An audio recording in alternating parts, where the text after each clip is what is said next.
Previously on Far Out Fiesta. Red Herring Diner. May I take your order? Order! Order! Order in the court! What are your specials? The number 4 is only $4.99. Number 4, yolk? That chain around your neck, is it an ankh? Or beeper? Beep, beep, beep. It's the key of life from the Institute. What, the Vadana Institute? I thought they discredited the white-haired man. That's what they wanted you to think. Boy, such poignant laughter. Why are you saying out of chest like that, Robb?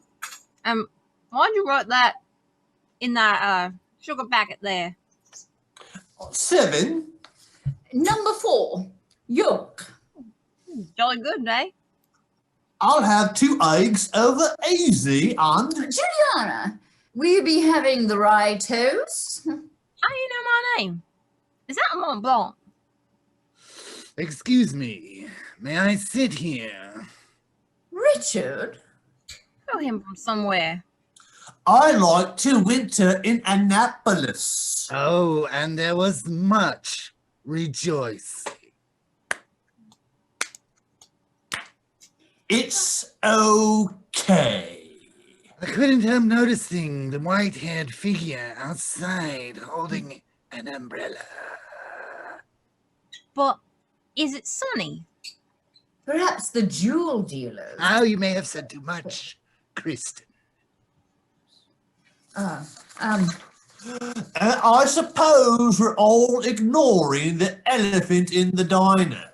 The unscrupulous Count hasn't been here in ages. Then why is his picture on the menu? Next to the number 4. I was talking about the dynamite strapped around Kristin's waist. Have we actually placed our order yet?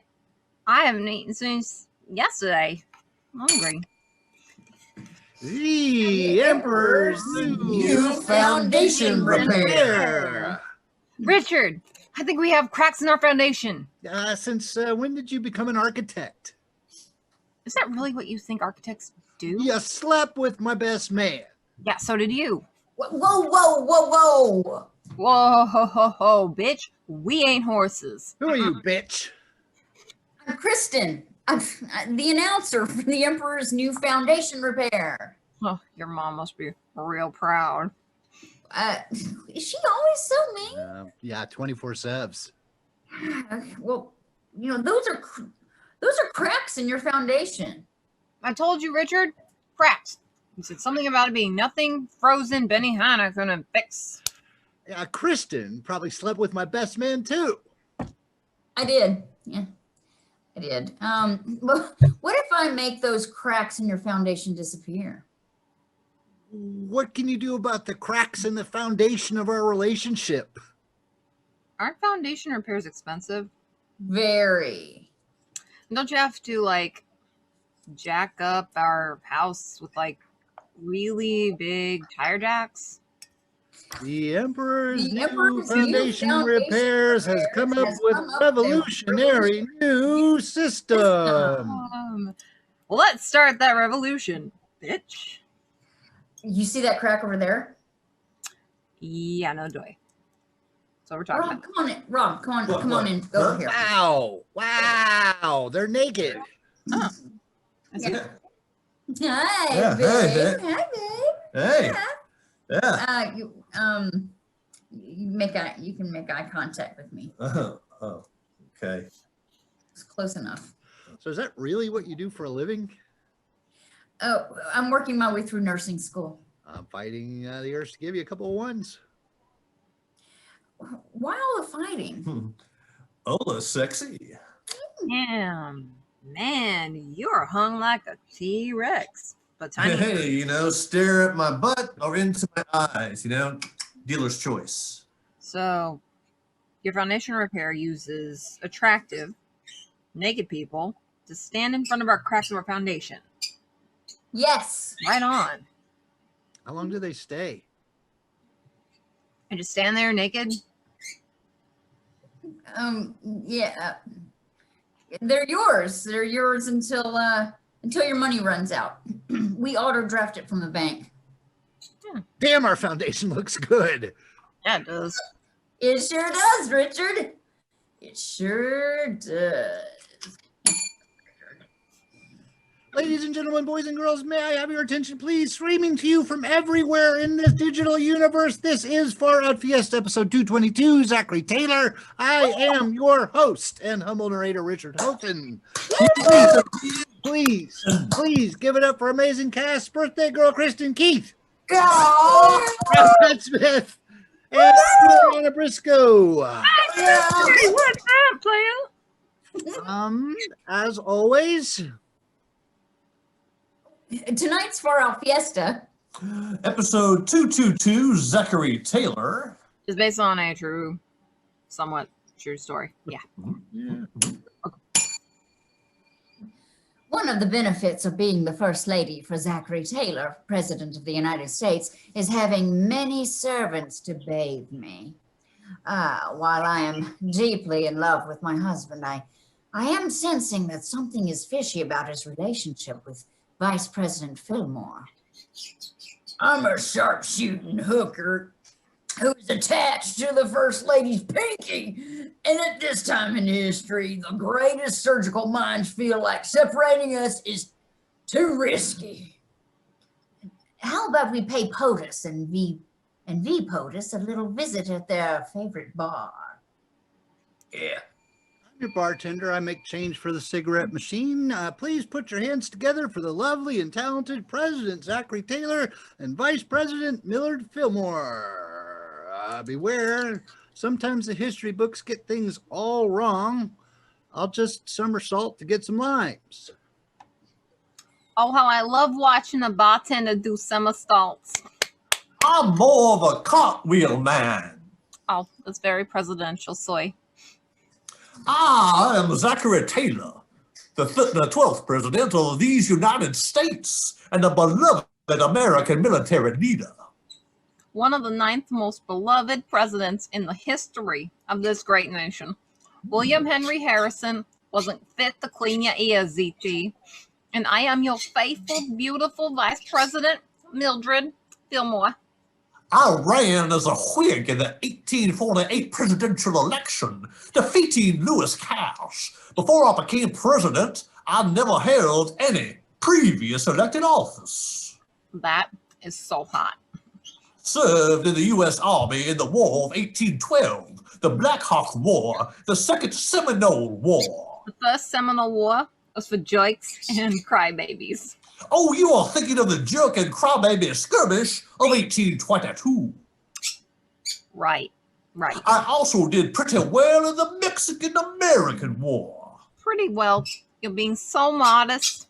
You made Santa Anna cry like a newborn fawn. A newborn fawn? I know, right? With like a newborn fawn with a Santa Anna accent, I would imitate it, but I can't really do that accent. So, but I can do a French accent, like escargot, snails, something else that has to do with bugs. We're the library here. Oh, en français? Où est la bibliothèque? Oh, no. French frightens me. Oh, I'm sorry, ZT. My official presidential nickname is Old Rough and Ready. No one is rougher or readier, sweetie. We should make a law requiring vice presidents to call presidents sweetie. You know, it may be tough to get that passed, though. I would gladly wrap all of my glory in the finest cheesecloth, pack it in a clean, exquisitely crafted pinewood box, and plunge it deep into the Potomac, if only we could. What? Oh, dare I even speak the words aloud? You never know who may be listening. Hopefully, somebody's listening. Maybe one. Oh, wait, that guy is not. Ladies and gentlemen, are you ready for some history? Oh, that guy is not. It was a simpler time between 1848 and 1850. The Whig Party was at the height of its popularity and influence. Ooh, look at me. I'm in the Whig Party. Nice falsetto. The Mexican-American War was fresh on the minds of the people. Fresh like microwave kettle corn. Fresh like a newly shaved skinny beard. Fresh like an old drunk guy in a sports bar. Fresh like... Oh, get on with it, boy. Little did Mama and Papa America know around the next corner was something that would tear this country apart like nothing has before or since. Okay, squatter, you need to move it along. That's more than enough talking out of you. I think everyone would agree of that. Oh, yeah, that guy right over there would. Hey, this is my bar. I'm not a squatter. Okay, you must leave. Bye. We have presidential business to attend to. Would you like a drink before I go? Are you a certified mixologist? I mean, not certified. I've been to online bartending school. I assure you, I have no idea what online means. So this is a science fiction then? I would also like to assure you that one of us is about to get a knuckle sandwich. Huh. I thought they started saying knuckle sandwich in the 1950s. I will thrash you within an inch of your little life with a stout cane. You're not dealing with just any president here, squatter. This is old knuckle sandwich Zachary. Miller, you know that is not an official nickname, but I do like it. Old Knuckle Sandwich Zachary. Should it be Old Knuckle Sandwich Taylor, though? Nonetheless, squatter, if I ever see your glasses-less face with your pot on your left side again, the last sound you'll hear ever will be the sound of your own eardrums, reverse puncturing. Okay? What a weird threat. And stop calling me squatter. My name doesn't matter. I'm leaving, and I'm not wasting another somersault on you two. Mm-hmm. Oh, I thought he would never leave. My loins are aching. Oh, is that good? Oh, man. You know, before your wife comes here, kiss me. Oh, yes, and quickly. We must not be discovered. Ooh, how scandalous would that be? Oh, all of this presidential, vice presidential adultery has made me thirsty. I'm dying for a highball, or perhaps a Tom Collins. That's right. I sent the squatter man away. Ugh, drat it all to hell, or... Oh, now you watch your tongue there, Fillmore. I do not want this administration tarnished by your filthy mouth. A woman's mouth should not bring down an administration. Such a filthy mouth. Oh, sorry, Mr. President. I shall flagellate myself later to repent for such foul language. Oh, that's kind of an old school repentance. Are you still doing all that? A little. It's the same practice. Aren't you worried about being photographed? I mean, we do have photography now these days, you know? Yes, but it takes so long to have your photograph captured that even if a photographer appeared in my chamber whilst I was flagellating myself ever so slowly and seductively, by the time he would set up his equipment, I would have already dressed my wounds, withdrawn to my chamber, drift off into a glorious opium slumber. Oh, and how we love our opium in this country. As long as I am president, opium will always be legal. I will flagellate to that. Well, about that highball. Oh, drat it all. Drat it all to hell. There's no bartender. I'll just run back behind the bar with my hair parted on the right. I'm wearing glasses. I wonder if they'll recognize me. Oh, why, hello there, kind sir. Presidential Tom Collins, please. And don't skip on the cherries, because cherries are exotic. One Tom Collins coming up. And for the vice president? You again. Come on. I mean, what kind of fools do you take us for? Thirsty fools. Okay. Aren't you the squatter? I am the squatter who can make drinks. I'll have a lime Ricky. Oh, you may stay here, sir.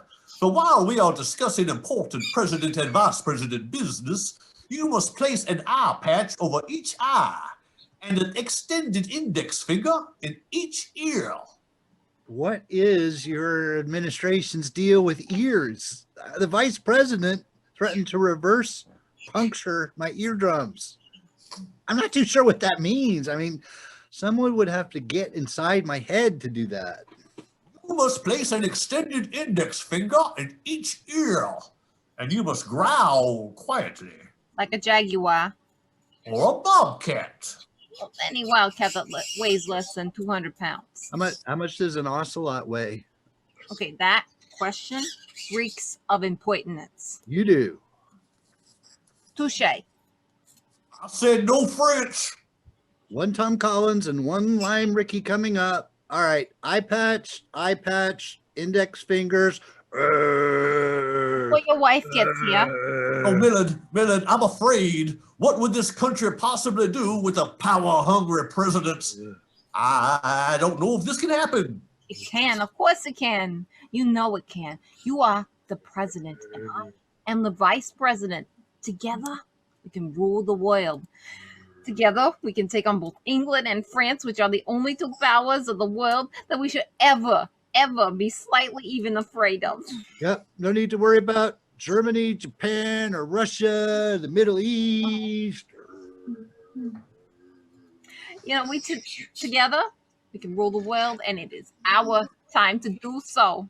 I have dabbed in the things and dabbled in the things that I am certainly not proud of. You know, it's best that you don't try too hard to understand this.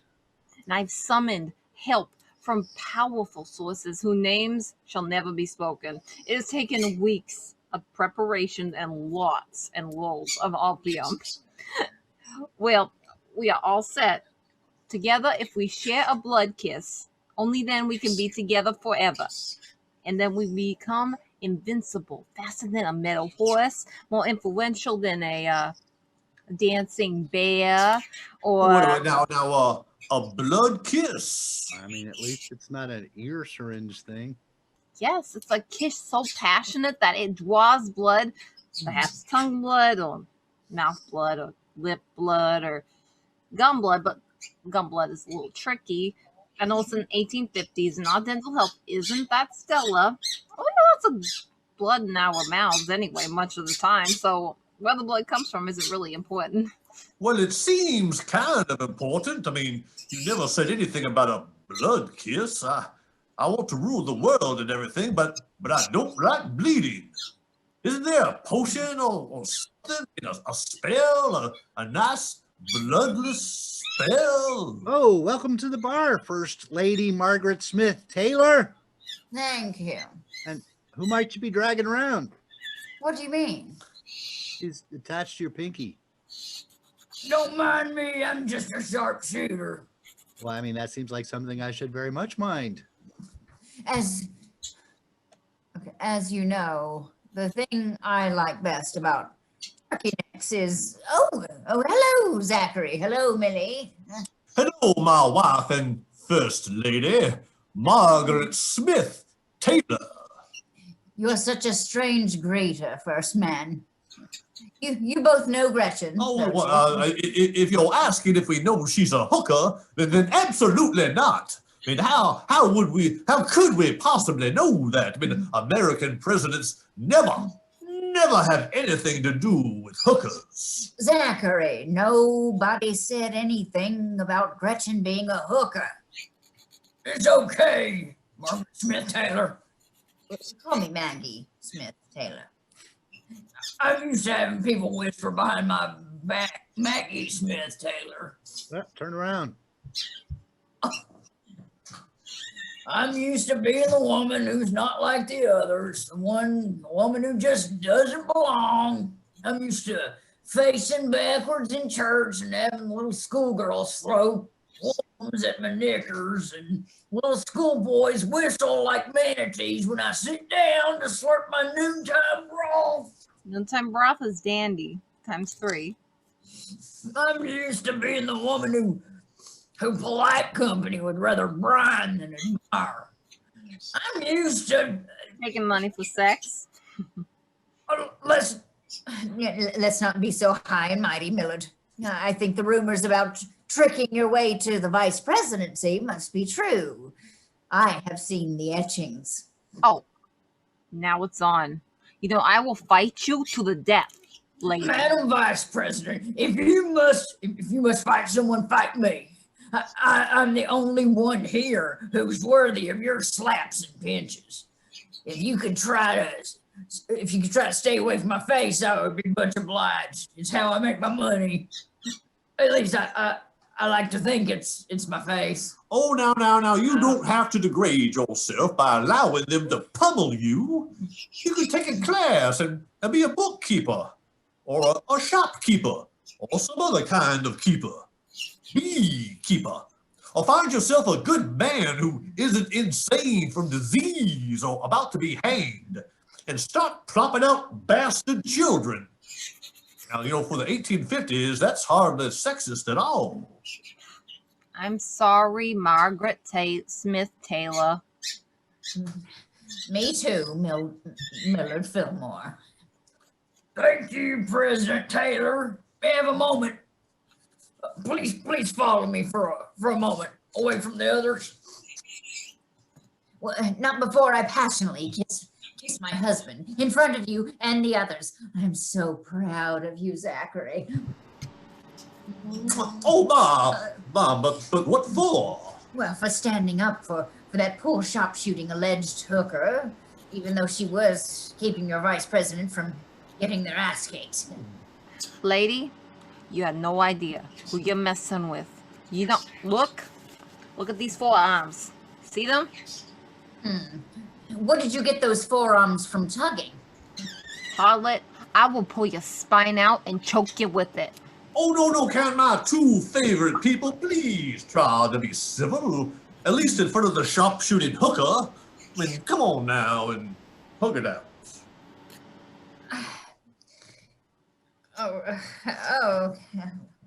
Well, that wasn't too uncomfortable. See two women hugging in a bar, only a nickel. Step right up.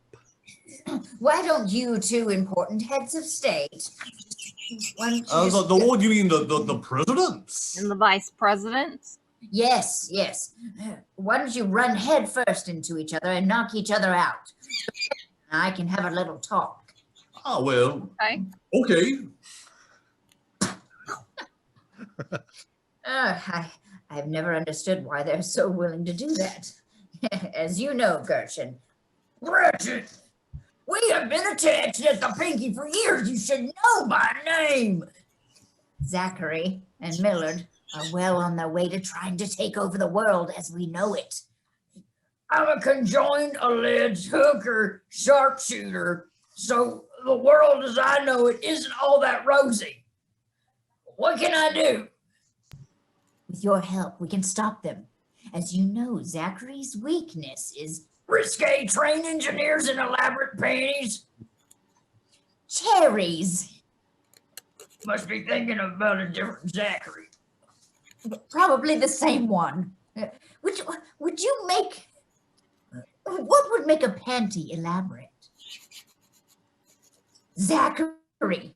Zachary has a weakness for cherries. Cherries. His governess said that cherries were exotic. I couldn't help noticing that the Tom Collins on the bar had a cherry in it. That makes me think That means that there must be more cherries behind that bar. I just happen to have a vial full of poison hidden in my highly restrictive, elaborate 1850s brassiere. Of course. But I need those cherries. I'll just use my rag to keep the bar very clean. Well, go get the cherries from the bartender. You're the first lady. You can do that. A first lady can't be seen asking for cherries. The press would have a field day.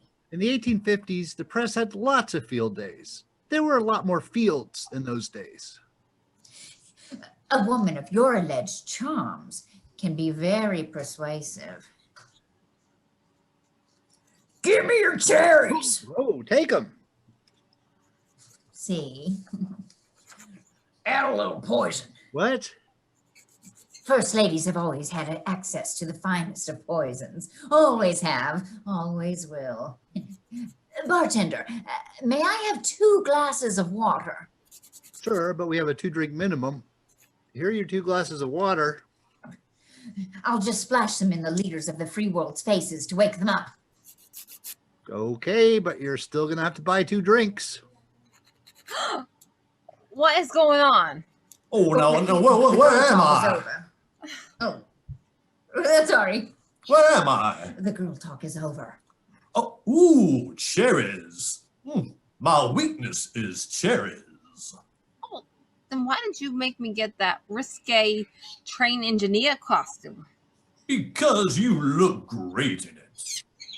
True. I can't tie a knot in cherry stems with my tongue. Why did you think I had you on the ticket? I just love cherries. My governess told me they were exotic, and I must have one. Wait, I can't stand it anymore. I can't stand seeing you with Margaret Smith Taylor, and I can't be with you with 1 more second. If you want this cherry, you're gonna have to take it from me orally to show your undying love for me and your tremendous level of hatred for her. You know, I'm holding one right in my mouth. Blood kiss. Blood kiss. That has a different meaning to alleged hookers. Kiss, kiss, kiss, kiss. I mean, you're making me so jealous. Kiss, kiss, kiss. Oh, God, so jealous. Kiss, kiss, kiss. Blood kiss. I'll just use my sharpshooter. I'll use my sharpshooter skills to shoot out that cherry. Pow! What did you do that for? Mr. Taylor showed me kindness when nobody else would. Forgive me, Gretchen. I know not what I do now. Is that a good quote? As much as I hate to admit it, yeah. Give me that gun. What the hell, man? That thing's only supposed to hold 1 bullet. Can't an alleged hooker get a break? Why, sadly, the bullet came too slowly. Our lips had already met. The president of this great nation has been felled by a vice president's lips. We are poisoned. Squatter, when you recall this story to the press, make it cooler. I mean, something where I killed a guy with a peg leg with my bare hands. Poisoned? You bitch. Ugh. Margaret Smith Taylor, how could you? There's one more way to be president. It's a good thing my husband and I were exactly the same size. I had hoped that Gretchen would be my first lady. Gretchen! So, is there more than one way to be the first lady? Prove that it didn't happen this way. And this has been Far Out Fiesta, episode 222, Zachary Taylor. I have been your host and oh so humble narrator, Richard Houghton. He has been, and he always is. Richard Houghton. Take a moment of your Friday night to thank our amazing cast, JuliAnna Briscoe, Robb Hudspeth, and once again, birthday girl, Kristin Key. Yeah. birthday. You say it's your birthday. It's not a birthday to you yet. One year closer to happiness. Before we go, I got a quick question that I need to know the answer to. Okay. Okay. Incense or candles? If so, do you have a favorite incense scent or a favorite candle scent? I can go first, although I prefer incense. People think I'm smoking pot when I have incense going, so I don't use incense anymore, but I used to, and I used to enjoy the sandalwood incense. Jules, what about you, incense or candles? Okay, so I'm Jewish, right? So we like to light candles on Shabbat. So I kind of like have a thing for candles. But I love both. But I do like the sandalwood. All right, cool. What about you, Rob? When I was in college, I had incense burning all the time. Yeah. So I could advertise that, yes, I was smoking pot Yeah, exactly. in my room because it's the cool room because I'm smoking pot and I'm burning incense. So I'm cool. That's right. Of course, I bought my incense at Kroger, so I don't know how cool it made me. I can't remember what my favorite scent was. It's probably a cherry something Okay, good enough. Cherries. How about you? because they're exotic. It sounds very exotic. So, Incense are. or candles? If so, what fragrance? I am such an incense person. Yeah. I have incense burner. I have like 100 or 200 boxes of incense. Very nice. Literally, I burn it every day, and I love really the ones that come from India. I have, and they all have like names like Buddha's blessing and aura and chakra, and they're all a little different. I don't know which one I like best. I just Cool. love them all so much. I like incense. Must not be the ones that come from Kroger. Nah, I used to get You mine can from Pier Amazon. 1 when Pier 1 was more like a head shop, which was when Yeah. I was a kid. All right. Sweet. Happy birthday, Kristin. Thanks, everyone. Yeah. Good night. We'll see you next week. Doink, doink.